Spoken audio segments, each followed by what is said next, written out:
2014 में हर साल 2 करोड़ रोजगार देने की बात हुई थी। 12 साल में वो रोजगार तो नहीं आए। अब नया ऐलान है, 1 करोड़ युवाओं को एआई की ट्रेनिंग देंगे।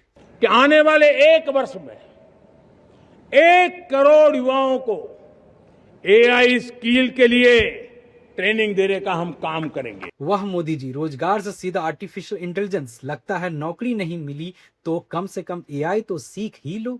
हाल ही में एंथ्रोपिक के एआई मॉडल क्लॉड को लेकर अमेरिका ने एक्सपोर्ट प्रतिबंध लगाए और फिर उन्हें वापस लिया। भारत में इसका असर इसलिए महत्वपूर्ण है क्योंकि बड़ी संख्या में कंपनियां और डेवलपर्स विदेशी एआई मॉडल और विदेशी कंप्यूटिंग इंफ्रास्ट्रक्चर पर निर्भर है। लेकिन समस्या यह है कि एआई को अपनाना और एआई का मालिक होना दो अलग बातें हैं। अगर मॉडल, उसका डेटा, ट्रेनिंग, कंप्यूटिंग और इंफ्रास्ट्रक्चर किसी दूसरे देश के नियंत्रण में है तो किसी भी समय एक्सेस रोका जा सकता है। एआई के मामले में भारत की तस्वीर पूरी तरह खराब नहीं है।